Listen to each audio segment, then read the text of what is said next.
All sports, all plays. All sports, all plays. All sports, all plays. 365, we making a plays. You talking the game, get you through the days. Great eye in the court, the dime in the lane. Variety, topics, living the same. All presentation, sports information. In the airways, taking the nation. All sport, all plays, like working your faces. Grace at the field, so tie the laces. All sports, all plays. Network. All sports, all plays. Network. We on top of our game. All sports, all plays. All sports, all plays.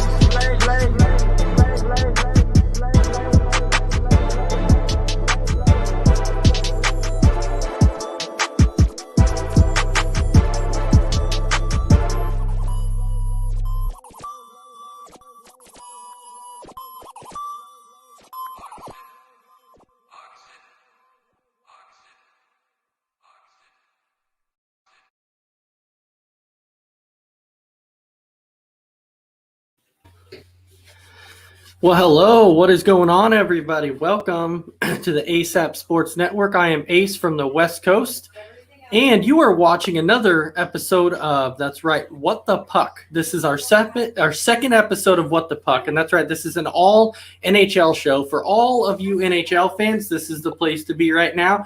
Hop on and watch a show. And, of course, tonight I am joined by none other than J Mac. How's it going tonight?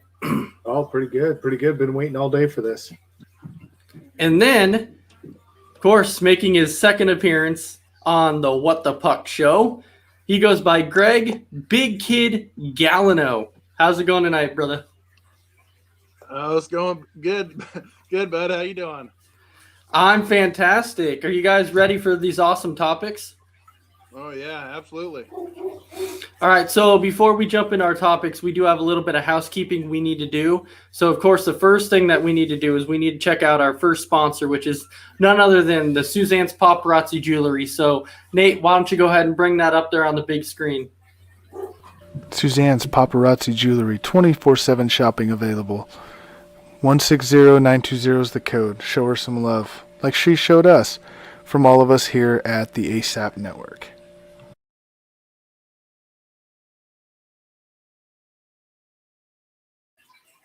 After watching that, I need to cool myself off because that gets me going. It's like really hot in here.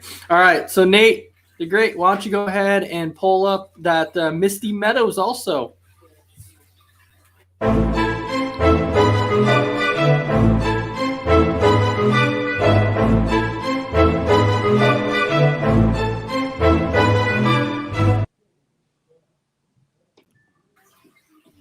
Oh, man, that Misty Meadows. That's some fine Misty Meadows. I love it. Their homemade barbecue sauce, their jam, their everything. Bacon barbecue sauce. Gotta have it. Gotta have it. All right. And then, of course, J-Mac, why don't you tell me, how can you win one of those awesome T-shirts? You mean this T-shirt? Yeah, one of those right there. Right, oh, those right there. Well, how you can do that is if you're watching, and if you're seeing this, you are watching, so we already got something going there. You got a comment section down there. You comment, you like, you share, you engage. That's how you do it. And if you happen to do that the most times, you become the viewer of the month, and we send you a T-shirt for free. So make sure you're free. I said free, so make sure you comment, liking, and sharing. That's how you get it. All right, so let me ask you a question here. What if I'm sitting at home and I'm like, you know what? I got $20 in my pocket. I want an awesome shirt. How can I get a shirt? Like, what kind of shirt can I get for $20 or under? Well, I'll tell you, you can get one just like this. And you can get that shirt for $14.99 plus shipping and handling. So right around $20. And you get one of these. Now you can get small to 2X, and you can get a bigger shirt. Costs you just a little more, about $2 per size, or right around there. But you get a hold of anyone here on the network, and we can hook you up. They'll get you the right person. We'll get you the shirt. Still a pretty dang good price, if you ask me there. Yeah. All right. So everybody knows that this is a hockey show, and we got some awesome topics for you tonight. This is only our second episode, by the way, of What the Puck. And our first episode of What the Puck actually turned out really, really well. So tonight, our first topic for you of the night is we're going to talk about which NHL player had their career cut short. That was actually a good player, but had their career cut short by injury. What might have been? That is correct. What might have been? And J-Mac, I'm going to go ahead. I'm going to start with you on this one. Tell me, what might have been? Well, for me, there's really only one person that I can go with on this. And again, it's open for anyone's interpretation. But for me, and not so much an injury, but you look at just they had to leave the game for a while. That was Mario Lemieux. Mario Lemieux. Honestly, he could have been the best. He could have been better than Wayne Gretzky, and I know how everyone's going to feel that I'm saying that, but he honestly could have been better than Wayne Gretzky. But he had to leave. He had to leave for 3 full seasons he missed, and parts of other seasons because of an injury, an illness, and he's still considered one of the best ever. But he could have caught some of Gretzky's records for sure, in my opinion. So Mario Lemieux for me is the guy that he could have been so much better if he hadn't had to take some time off for his illness / injury. That's the guy I picked. He was going to be better than the GOAT? I mean, I don't. Well, okay, better should have been the word I used, but he could have been, I believe, in rarity air. Let's say he could have been up there with Gretzky, where we're talking about, during their prime, who would have been a better player. Yeah, because I was going to say, like, we all know that Lemieux was a great hockey player. I'm not taking that away, but you can't. There's no way I could put him up there with Gretzky and say that he would have been another Gretzky. Because to me personally, there's not going to be another Gretzky out there. Gretzky's Gretzky. He's one of a kind. Right. All right. So the big kid Gallino, you go ahead and tell me whose career was cut short by injury. I have a couple people that come to mention. The first one I want to mention is Paul Kariya.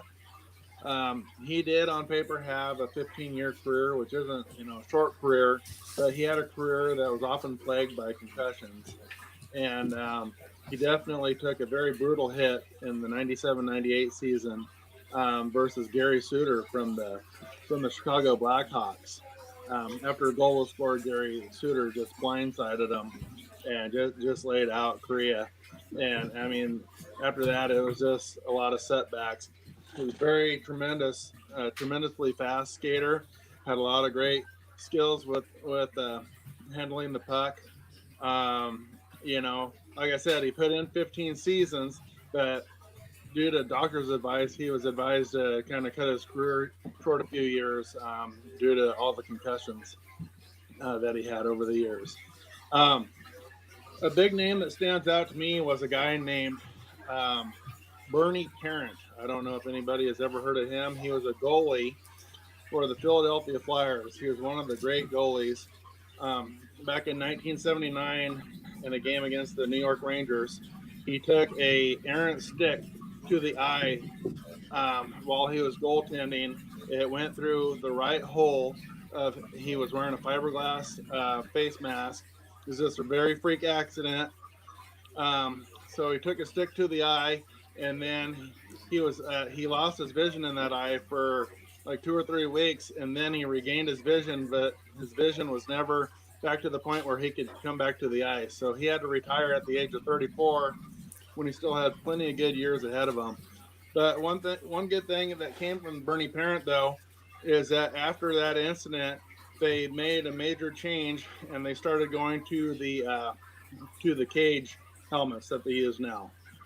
So they used to just use fiberglass, and then shortly after that, he worked with the commissioner, and they put in some other rules and stuff that the goalies needed to upgrade their headgear for their own safety. So they went to the cage style that you see now. So that was a big impact on the game. But, at 34 years old, that's pretty young for a goalie. They still probably have 4 or 5 good seasons that they can be on the ice at that age. So that one really sticks out to me. I think he still made the Hall of Fame, but yeah, he never hit the ice again. I like it. I like your pick. So when you look at guys who's had their career cut short by injury, I'll take you back to 1933. I know you're thinking, "Wow, that's a long ways back," and it is. But there was a guy who played back in 1933. His name was Ace Bailey, and Ace Bailey. Now, I just like you, J Mac. I'm not going to put him up there with Gretzky, but he was off to a phenomenal start in his NHL career. He only played 8 seasons, but here's why. If everybody, I can't say if everybody remembers that game because I know there's a lot of us who were not alive in 1933. But if you ever got to watch the highlights, it was actually the Toronto Maple Leafs versus the Boston Bruins. And Eddie Shore, which was the defensive man for the Boston Bruins, who at the time was kind of known to be one of the toughest and basically dirtiest hockey players in the game, is what they would call it at the time. He got angry at Ace Bailey during the hockey game, came up from behind, hit him hard in the back. He goes down, hits his head on the ice. Well, when he hit his head on the ice, what ended up happening was it actually caused a skull fracture, a straight up skull fracture at this point. Now, he was out for multiple months, and then even after it healed, they looked at Ace Bailey and said, "You know what? You'll never come back on the hockey rink again." And he was never able to come back. But the interesting scenario about this is Ace Bailey, like the All-Star game was actually named after Ace Bailey. I don't know how many of you actually knew that, but it actually took place because of what happened to Ace Bailey in that game. Now, he did play 318 career games. He had 111 goals, 81 assists, 192 total points. So you look at that and you're like, well, it's nothing phenomenal. But he only played a short time, so he was off to a very, very strong start. He had 2 hat tricks in his career. Who knows? He probably would have had more. So my thing is when I realized how Ace Bailey had his career ended, it's kind of sad when you think about it that somebody has to be that mean in hockey. Like, I understand it's a violent sport. I completely get that.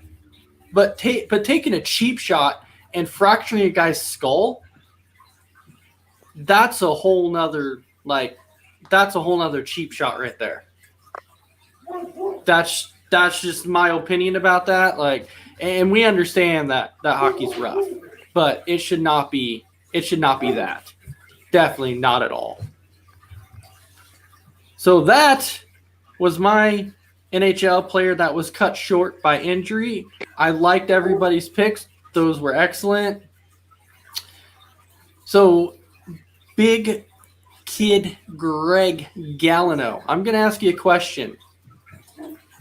I briefly touched on it after J-Mac had talked about it, but he talked about Mario Lemieux. Do you think Mario Lemieux would have been up there with Wayne Gretzky had he kept playing? I think that he would have been up there with Wayne Gretzky.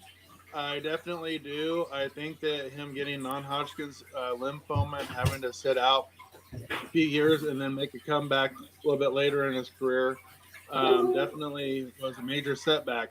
I do think that he probably would have been right on Wayne Gretzky's tail as far as points and stats and everything. I don't think that he would have caught Wayne Gretzky, but I think that it is a very good possibility that they could easily have been like number 1 and 2. I think that he was that talented of a player. I mean, an excellent teammate, great management guy now, or was, for the Penguins later on. So yeah, I definitely wouldn't doubt that Mario Lemieux could have possibly been able to catch a Wayne Gretzky, or at least be very close. with his numbers. So yeah, I think All right. J Max right on the money with that. All right, I like that take. So now with that, we're gonna actually jump onto our second topic, which is just like if you watch Sports Minute, to where we talk about the top 5 quarterbacks of pretty much every team. Well, on What the Puck, since it's a hockey show, we go with top 5 goalies, and all we do is we choose a hockey team. We say who's the top 5 goalie for that hockey team, and tonight we actually chose to go with the Montreal Canadiens. So since J-Mac went first on the last one, Greg Big Kid Gallino, guess what, buddy? You get the honors of going first on this one. So who's your top 5 list? Okay, in the 5 hole, I got a guy named Bill Durnan. Now in the 4 hole, I got a guy that pretty much says it all. He's got a trophy named after him. His name is George Vezina. The Vezina trophy out to the NHL's top goalie. So, I mean, this guy put up some really good numbers back in the day. I mean, to have his namesake, with the trophy name on it. The number 1 through 3 was kind of tough. I put Ken Dryden and Patrick Waugh. You can go back and forth whether who's in the 2, who's in the 3. Right now, I got Ken Dryden in the 3 hole. The interesting thing about Ken Dryden is that back in 1971, he only played 6 games, but he won the Stanley Cup because he was playing so well that they kept him in after the regular season. They kept him in and rode him the entire way, and he won a Stanley Cup. And then I think he won like 5 more. He had like 5 more championships. So I think he had like 6 championships by 1979. Excellent. I mean, that comes into one of our next topics coming up. I mean, had one of the greatest playoff performances of all time in the 70s. Patrick Waugh, I mean, many Stanley Cups, hoisted the Stanley Cup for a couple different teams. Excellent goalie. In my top spot, I got a guy named, I think his name was Jacques Plante. Maybe Ponte. Anyway, an interesting thing about this guy is he played way back in the day, and he was a pioneer in the game. He was an excellent goalie. He was one of the first to come out and go behind the backstop to defend a puck. He had a minor setback in the game early in his career. He took a puck to the face, didn't have a face shield. After that, the NHL started going to the fiberglass face shield, which they later, as I talked about, they have the cage now. But because he took that puck to the face, the NHL changed the game because at the time they didn't think that the goalies really needed much protection. He was also the first goalie noted in history to start raising his hand in the middle of an icing play to give a heads up to defensemen as to what was going on, so they might not get hurt, while icing is going on. So Jacques Plante is who I have at number 1. But it's a very tough list. I mean, George Vezina, Patrick Waugh, Ken Dryden, all excellent goalies. But I think that because of the safety standards that Jacques Plante brought to the game, bringing in the face mask, raising his hand to alert defensemen about icing, he just changed the game, and he was one of the first goalies to really go outside of the box to defend the goal, which is, back in the day when he was playing, a lot of the defensemen, a lot of the goalies just kind of stood there and everything, and they just kind of waited to deflect pucks. And then he originated, crouching down and had the perfect stance to kind of get in defensive position to defend a shot. So I think Jacques Plante really brought a lot of originality to the game. So he's my top pick. Yeah, so just to answer your question on that, when you're trying to say his name, his last name is actually Plante. Just to tell you, it's Jacques Plante. All right. But anyways, you know what? Excellent top five. And so my number five, like you were saying, I went with Bill Durnan at number 5. You really could almost put him at 4 if you wanted to, but I went with number 5. And the interesting thing to remember about this, Big Greg, is that you kind of didn't mention about this, but when you look at Bill Durnan, he was actually one of the first goalies to be a captain on a team.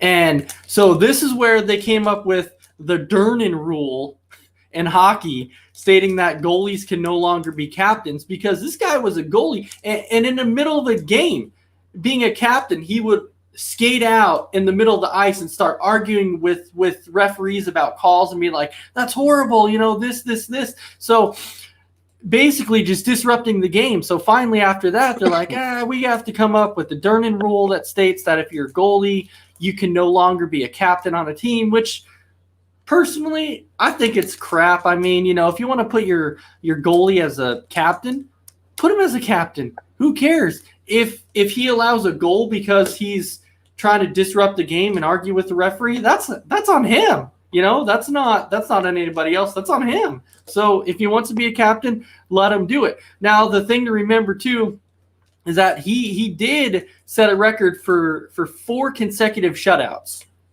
Now, that was spanning over four consecutive shutouts, spanning over 309 minutes, but that record was broken in 2004. And so Brian Durnan died actually from kidney failure in 1972 and finished 4th on the Hobbs all-time wins list with 208. So Bill Durnan had to be on the top 5, so I put him at number 5. And then when you look at number 4, I want to know if this is surprising. I actually went with George Haynesworth on this one. So if you remember, he made his debut back in 1926. He won the Vezina Trophy in his first 3 seasons with the team. In 1928 and 1929, Haynesworth set the all-time record with 22 shutouts and a 0.92 goals allowed a game. Like that's crazy. And that was in 40. That was in a stretch of 44 games. And then you look at he helped the Canadians win the Stanley Cup in 1930 and 1931. And he was also a captain too, but that was before the Durnan rule came out. So just keep remembering the Durnan rule. And then you come to number 3 and you go with Ken Dryden. So Ken Dryden was actually my number 3 on this list. And when you talk about how he only played 6 games that one year, and if you remember, the following year he actually won Rookie of the Year. So keep that in mind too. He did win Rookie of the Year. Now, do you remember why he chose to also sit out the following years after that? He chose to sit out because he did not like his contract. There was this big contract dispute. He thought he deserved more money than what they were paying him. So he went ahead and sat out. But when you look at Ken Dryden's career, he was magnificent. So did he earn more money? Yeah, he earned it at that time. No, because at the time when he was fighting for more money, he was only in the league for a very, very short time. So Ken Dryden, I put at number 3, and then number 2, Patrick Waugh. So I agreed with you on that, Big Greg. The hardest thing, though, for me was you could almost put Patrick Waugh at number 1 if you wanted to.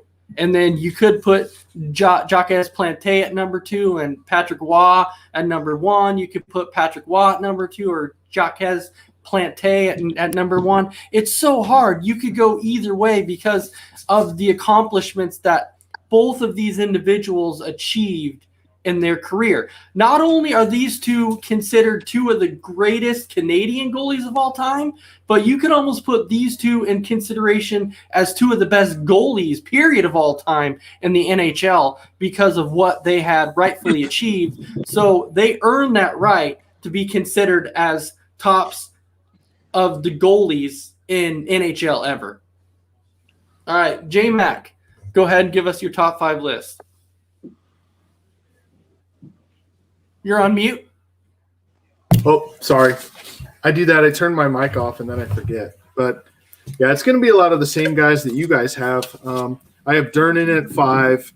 And again, the Durnan rule is the reason why he's in the top 5. I'm sorry. That changed hockey forever with that rule. I actually have someone different at number 4. And because they have a long list. I mean, this is a storied franchise. You could have went anyone with this. I actually picked Lorne Gump Worsley, I believe is how you say his last name. But he made some runs in the playoffs. They were a playoff. They've been a playoff team almost every year they've been in existence. So it's not like they don't have a whole storied franchise. So he was my number 4 pick. And 3 through 1 is the same guys you guys had. I had Patrick Watt at 3, Dryden at 2, and Jaquez Plante at number 1. But you could have put those 3 in any order. And really, I put them down at 3, 2, 1 because that's how I wrote it on the paper. There is no reason why one's over the other one. So, just saying. I was actually surprised. I was actually surprised that you put with Dryden at number 2 over Patrick Watt. That honestly surprised me that you did that. Just the way I wrote it.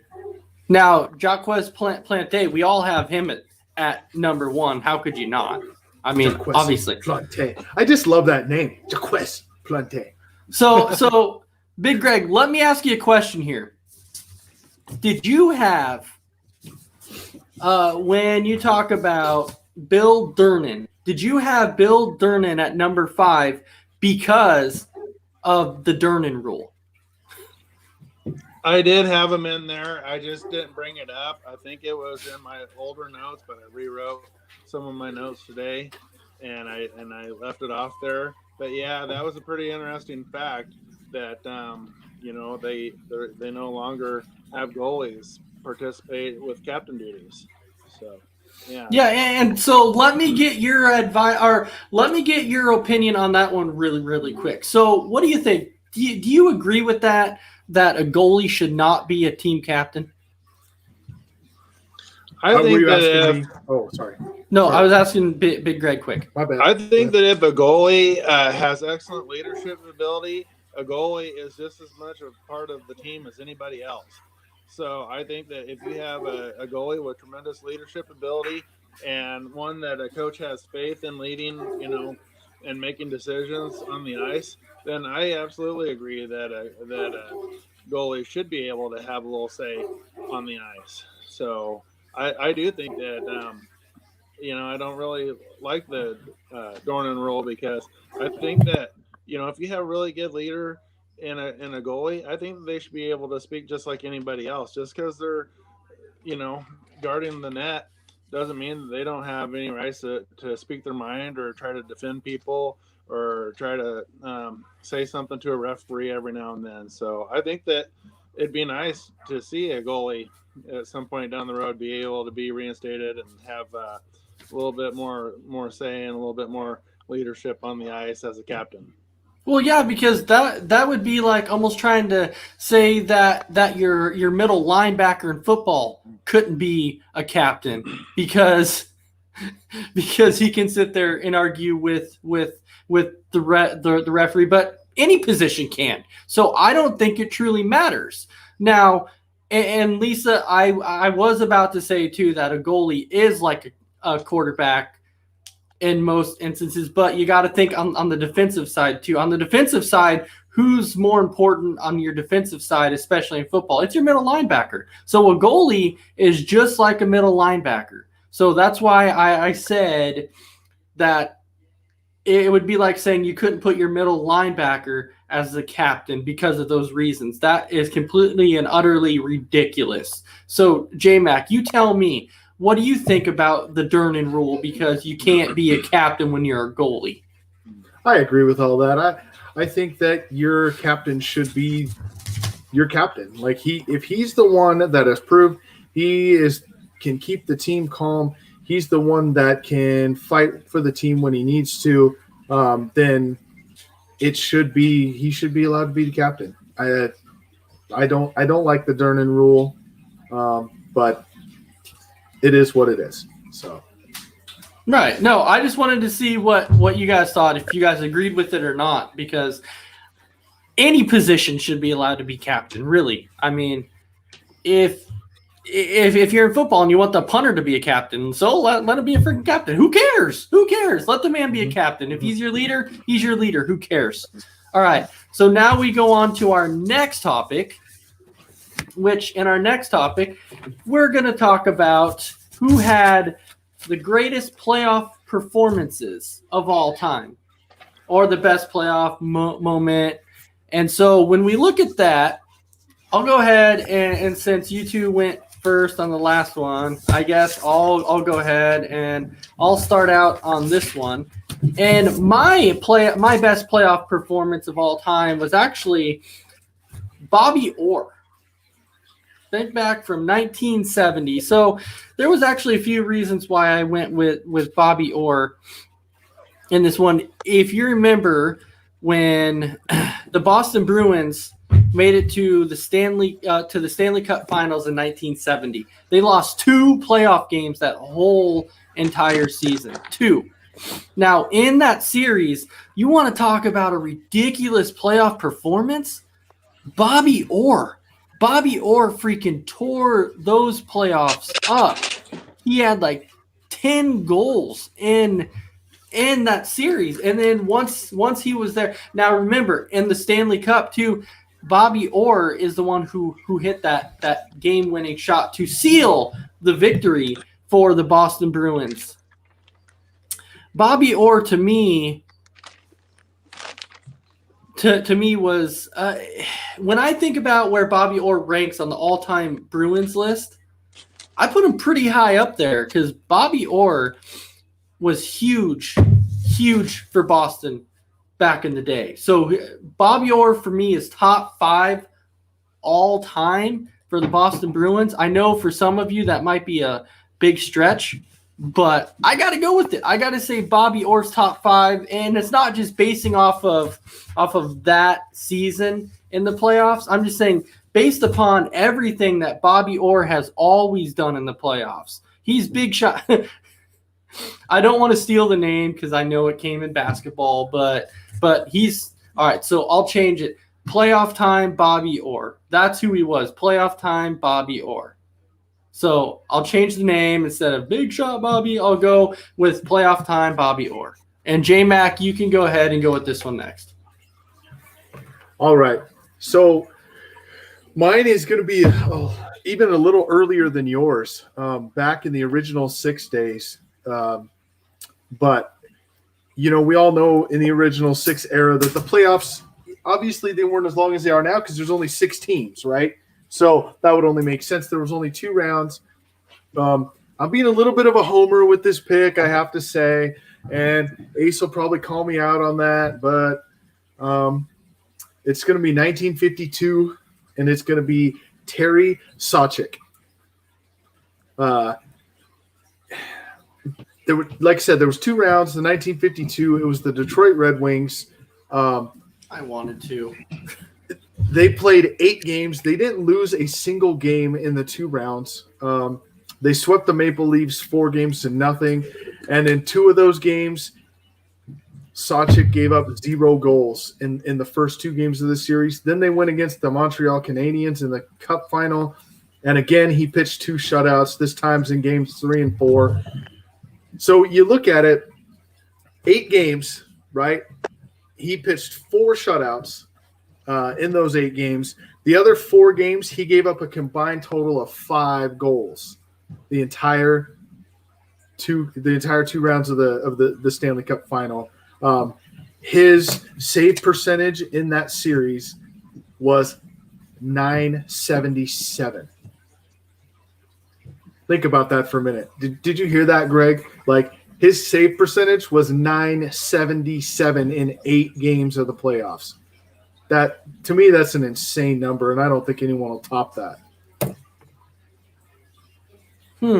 I like it. Huge playoff record. So, Big Kid Greg, go ahead and give me your thoughts. Best playoff performance.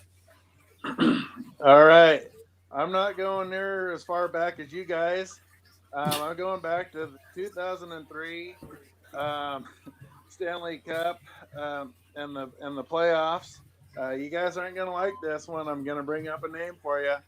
I don't know if you guys remember this name. J.S. Jagier. Oh, yeah, gotcha. Yep, gotcha. Okay. He was a goalie for the mighty Ducks of Anaheim. In 2003, the Detroit Red Wings outshot the Ducks 171 to 120. Okay.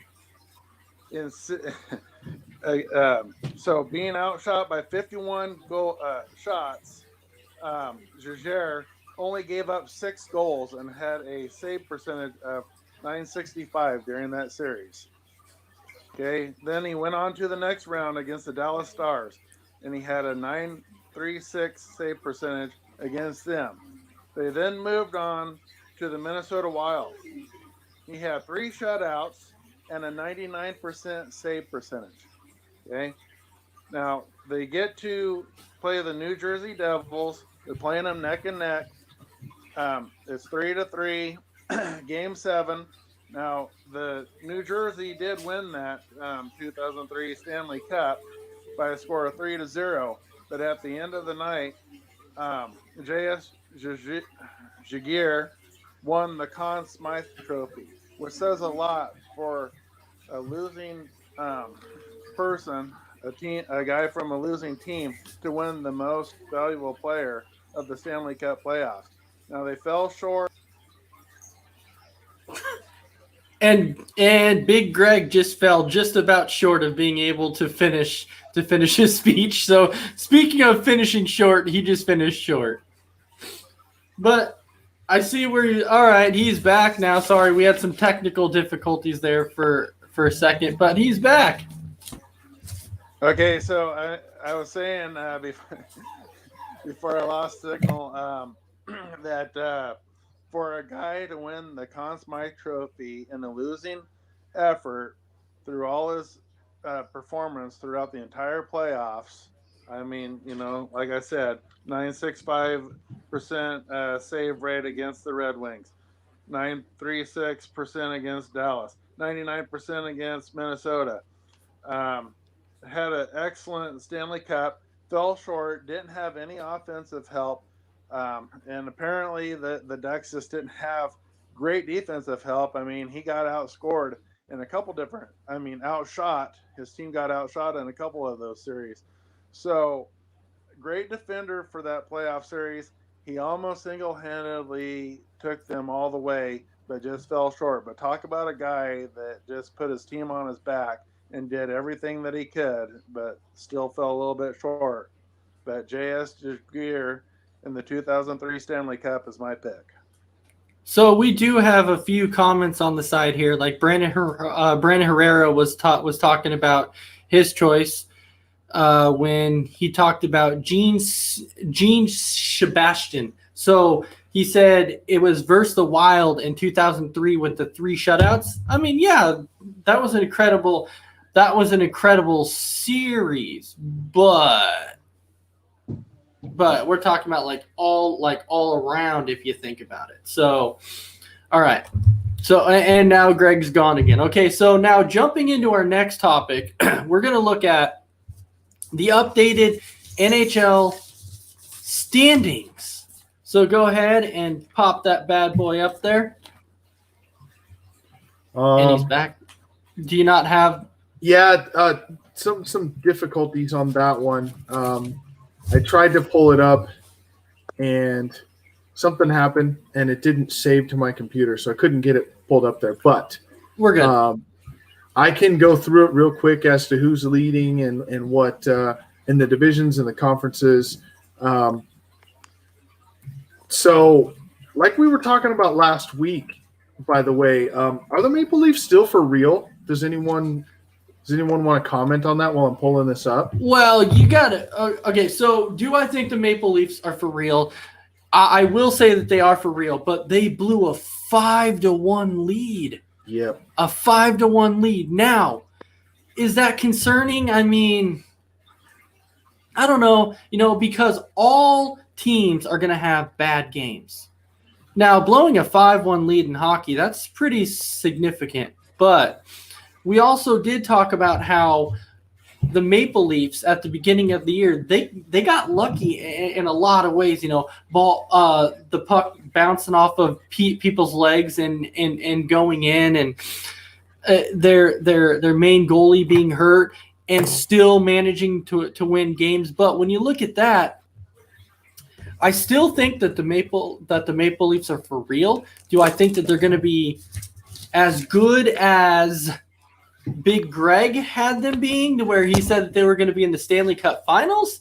I don't think so, but they're still going to be a good team. And so when we look at the NHL standings, so there's the current NHL standings. I got it to work. So here's the current standings. So if you look in the Central, you got the Florida Panthers leading there.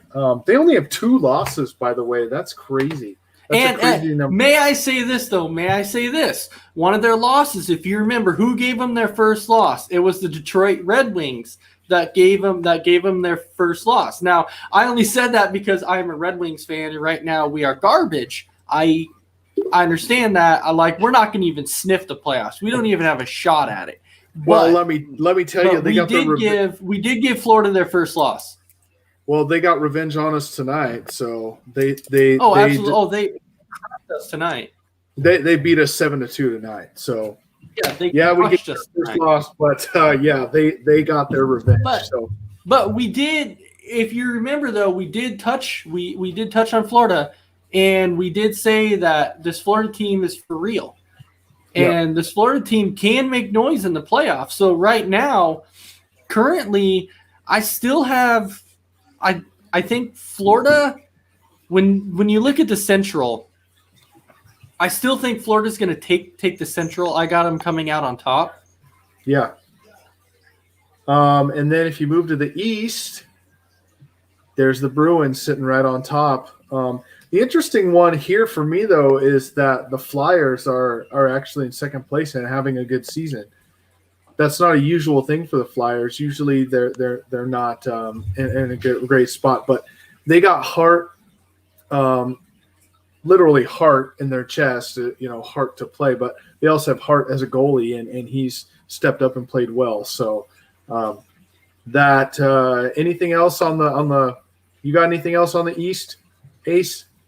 So on the East, the one team that I've always said, and it's kind of interesting because this is a team that you look at that they kind of come out of nowhere quite a bit, and that's the Islanders. Because to me, it doesn't matter what their record is. If they're able to sneak into the playoffs, they usually somehow they go into the playoffs and they surprise a lot of teams.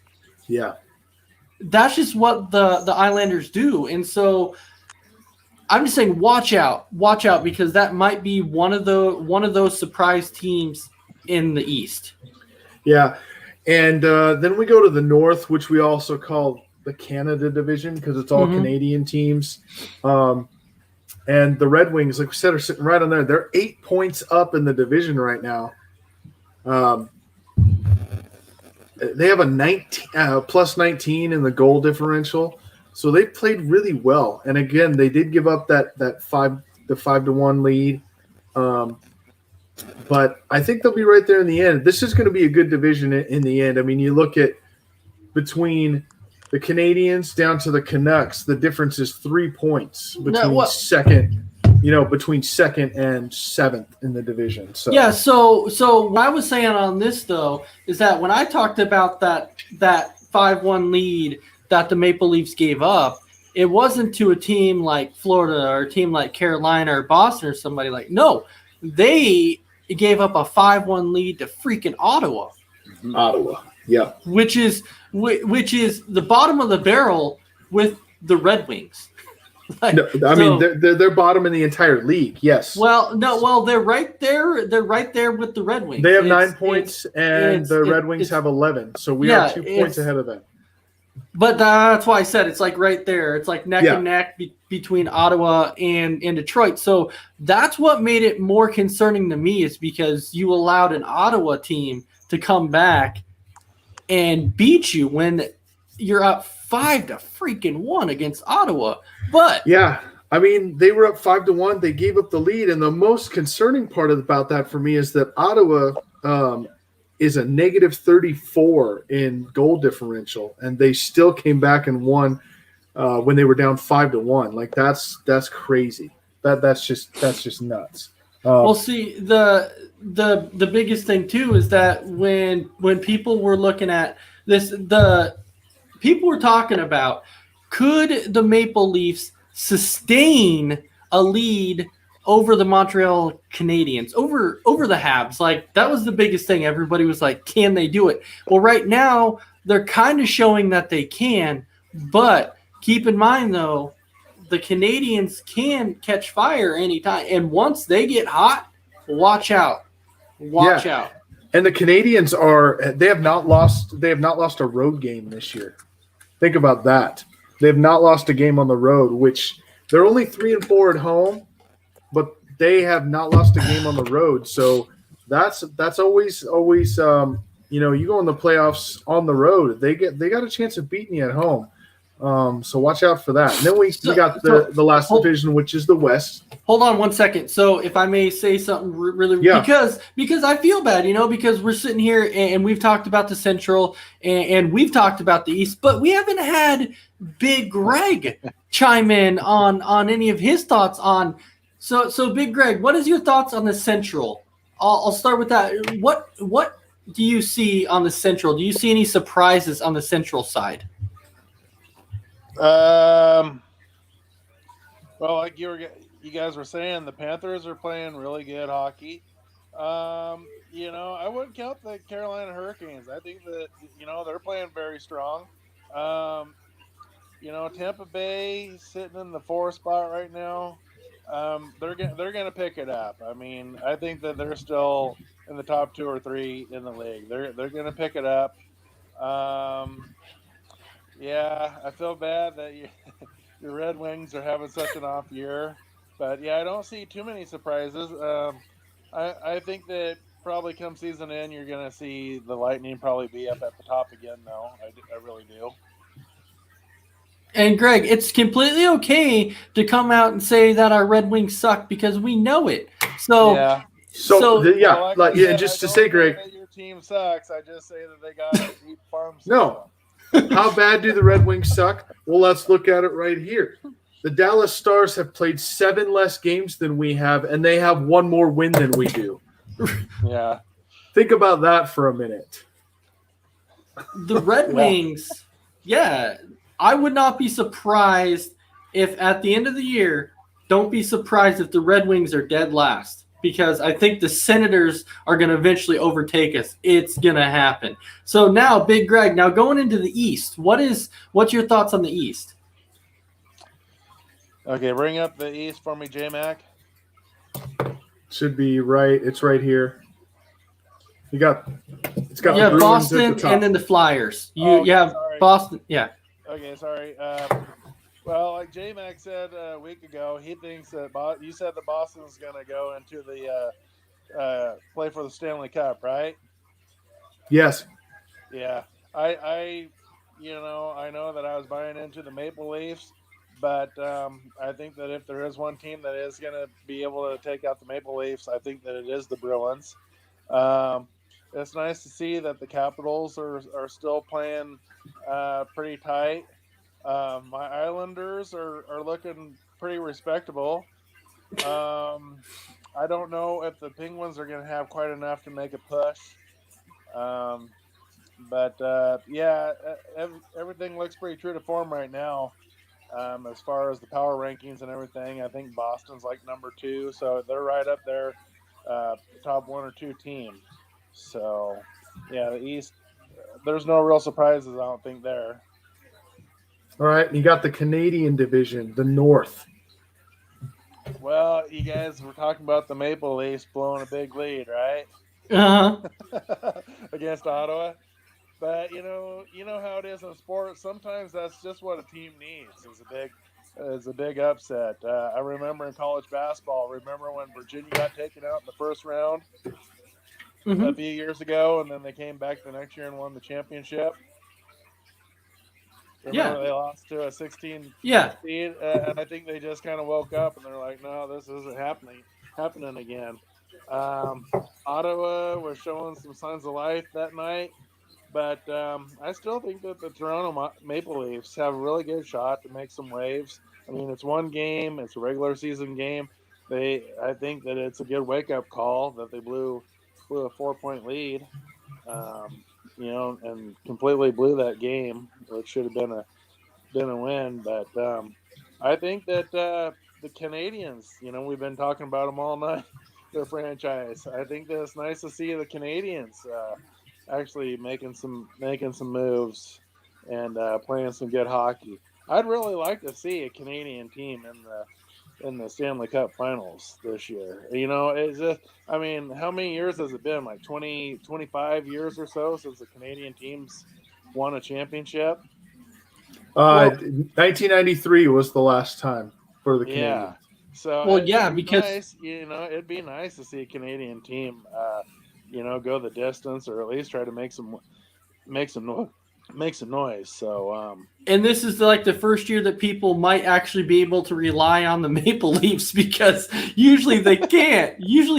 Like the Maple Leafs have always been talked about how they're like one of the worst franchises ever, like not only in hockey but just ever in general, because they were good like back in the 60s and 70s, but after that they've been complete garbage up until pretty much this season. Last year they were decent, but this year they're actually good. Other than that, you got to go back to the 60s and 70s before they were good.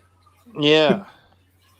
It's just kind of a weird year this year, how everything's set up, where all the Canadian teams are playing against each other and only each other until the playoffs. But yeah, it'd be nice to see Maple Leafs or Canadians make a good push in the playoffs.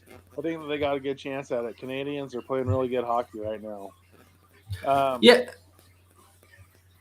then we got the West. In the West, I'm going to give a shout out to Nate. I said it last week that the Avalanche are a very scary team. Right now, they're sitting, in the 3-hole. They're playing decent hockey, but I think that they got a really explosive offense. I think it's just a matter of time before everything starts clicking for them. I see them maybe making a move up to at least the 2-hole. I said last week that I think that the Golden Knights are going to play for the Stanley Cup. I still think that they have a very potent offense, and I'm going to stand by that. I'm not so sure now about the Maple Leafs, but I do think that the Maple Leafs are still a strong team. Matthews is a tremendous scorer. But in the West, I look for the Colorado Avalanche to be making a really good push. Right, because I was about to call you out on that and what I'm saying is I was about to call you out when you started talking about the Avalanche and you're like, you know what, they are a very, very good team and they have a potent offense. I was going to say they do, but if you remember last week you came on here and you had the Vegas Golden Knights going a long way. So I was about to be like, oh, you're jumping off that bandwagon, like you're jumping off that ship and you're going onto the Avalanche ship now. No, I'm not moving on to the Avalanche. I just think that the Avalanche have a very potent offense, and I think that if they start clicking, they can make some noise. I still think that the Vegas Knights are a little bit better and have a little bit more better offense. They're very fast. But I'm just giving a shout out to Nate and his Avalanche.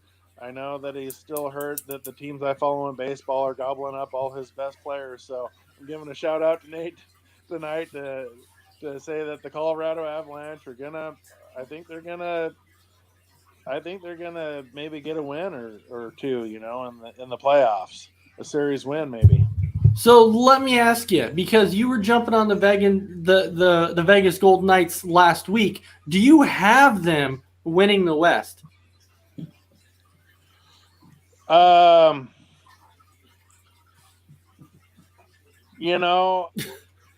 think that they are going to win. I mean, they're only a point down right now. I think that they are going to win the West. So, but the Blues are very tough too. So, defending champs. So, oh, absolutely. You got to give the St. Louis Blues, the defending champs, you got to give them credit. You cannot knock them down yet because they haven't lost anything yet. So they're still there. So, J-Mac, when you look at the West, do you see any surprises that are coming up? Standing wise right now, no, I don't. I think that's all. The only one that surprises me, though, is the fact that the San Jose Sharks have won 6 games. And four of those have come out on shootout wins. Like, that's just kind of an interesting stat to throw out there. But they've won 4 of their 6 games from shootouts. So I know that's probably not something anyone else really looked at, but to me that's just kind of interesting. And so if you're the Sharks, you want to go to a shootout every single night because you might actually win some games that way. But no, I think everything's where it should be in the West. The Blues, obviously, the defending champs. You got to uncrown them. You got to give them your best game. And obviously, teams aren't doing that right now. The Golden Knights are right there. The Avalanche are picking it up. But I think a team that could sneak in and isn't making a lot of noise right now is the Coyotes. I think the Coyotes can do something in the West. That's just what I think. So, so going back to the Sharks for a second, when you're talking about 4 of their wins was from shootouts, and when you actually look at the San Jose Sharks, the interesting thing is they have basically one signature win, and that one signature win that they had was actually over the top-ranked team in the West right now, which is actually the Blues. So but they were able to beat them once. But could they do it on a consistent basis? I don't think so. So they had that one signature win. Other than that, they're beating a lot of bad teams. So, and that's the concerning aspect, is because they're beating a lot of teams, but they're still having to beat a lot of these bad teams going into shootouts.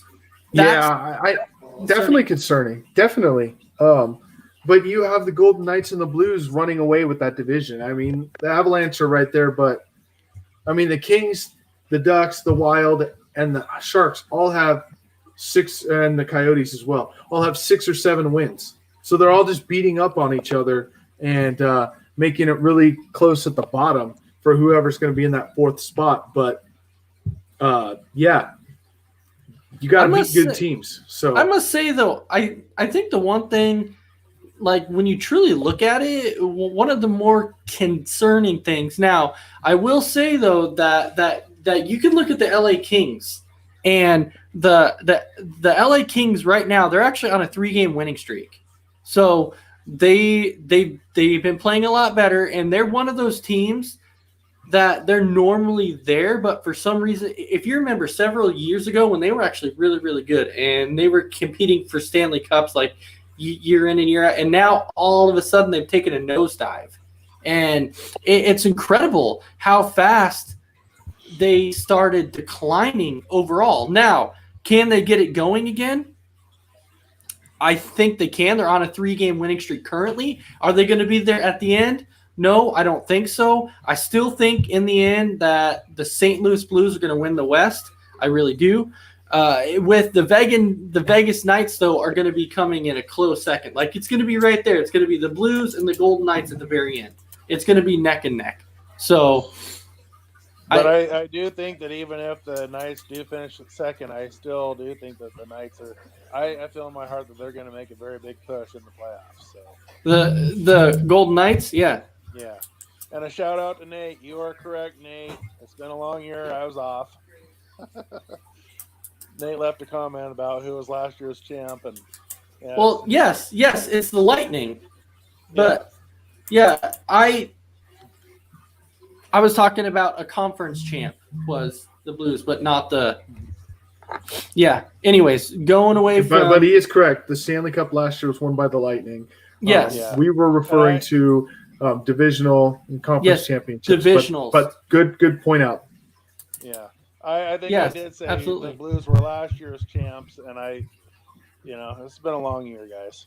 So you were talking about overall being the champs. No, not overall. They were division champs, but they were not.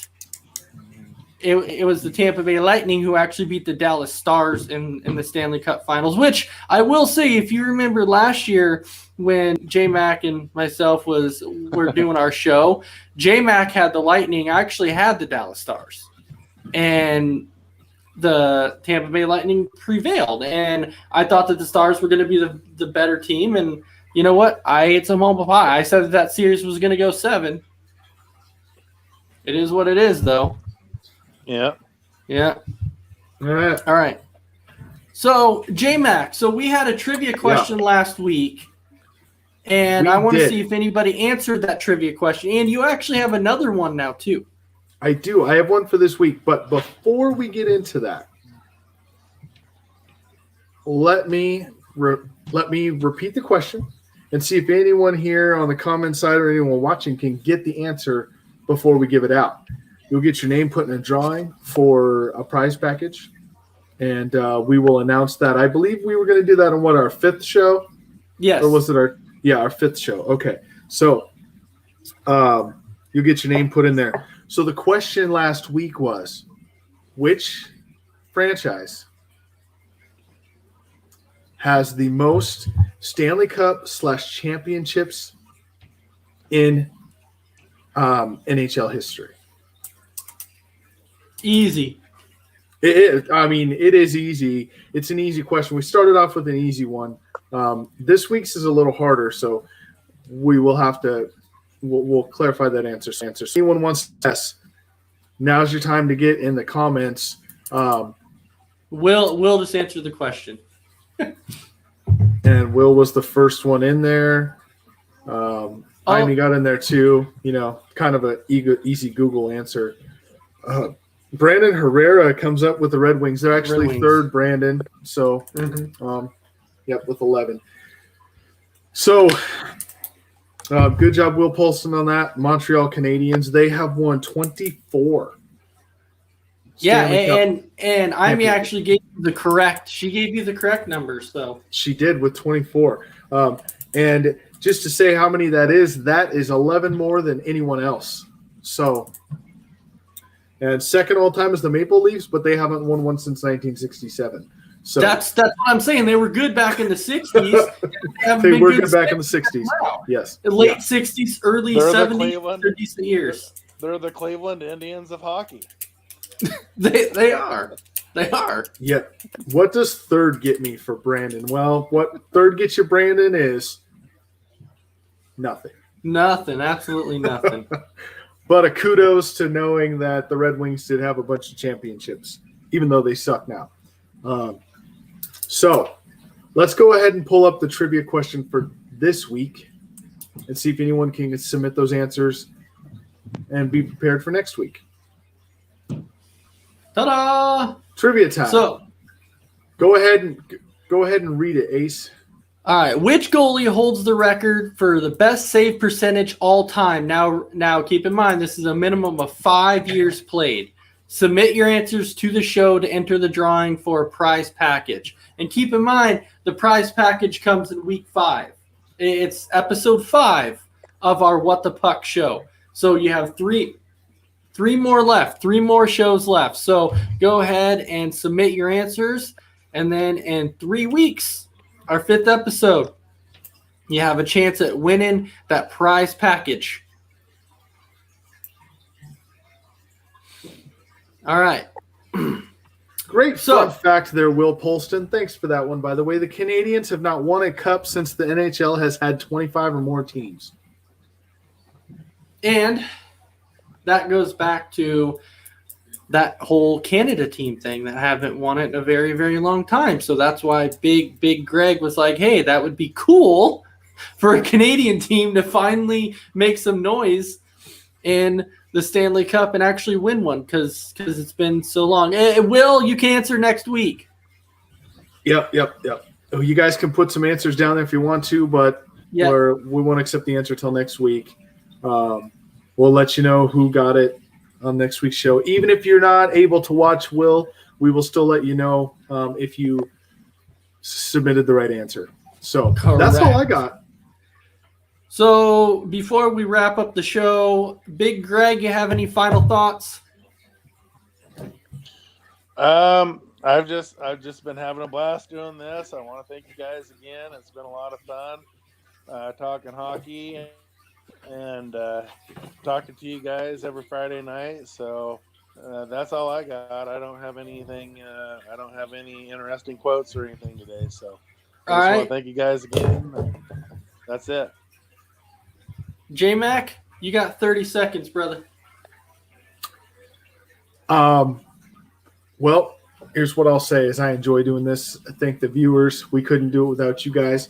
Do want to give a shout out to my brother from another mother, Mr. Christopher Marquez, who is back with the network. That's awesome. Welcome back, brother. It will be awesome to have you back.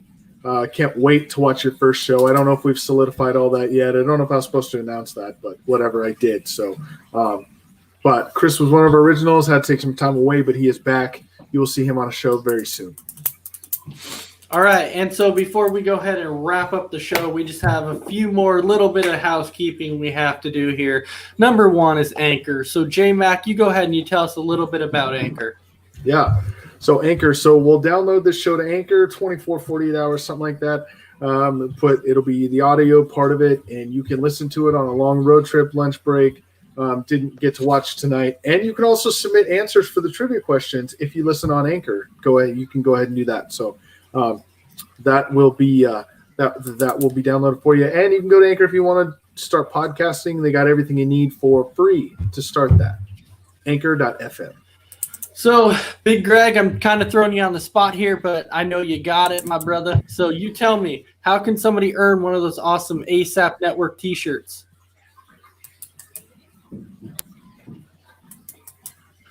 I think he froze on me. Okay.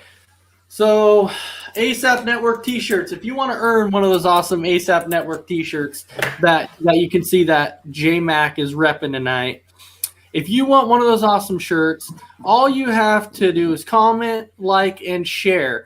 And what we do is at the end of every month, we add up all the comments and we see who commented the most. And if you commented the most, guess what? You'll win one of those awesome ASAP Network t-shirts. And we will actually get that out to you ASAP. Now, let's say you're sitting at home, you got $20 in your pocket, and you're like, man, I want to spend this $20 on a nice shirt. Guess what? It's not going to even cost you $20 to buy the shirt. It's just going to cost you $14.99 plus shipping and handling, and you can get sizes anywhere from small to 2XL. Now, here's the thing. If you want a bigger size than 2XL, yeah, it might cost you a couple bucks more, but we can still get that for you. So if you want one of those shirts, just hit up anybody on the ASAP Networks, inbox any of us, or just hit us up in general on the ASAP site, and we will get that out to you ASAP. So with all that, we want to say join us tomorrow night again for Sports Minute, and then Sunday is going to be Between the Ropes. And then, of course, don't forget next Friday is going to be the third episode of What the Puck. So if you're enjoying this show, don't forget every Friday night is going to be What the Puck, our brand new NHL show.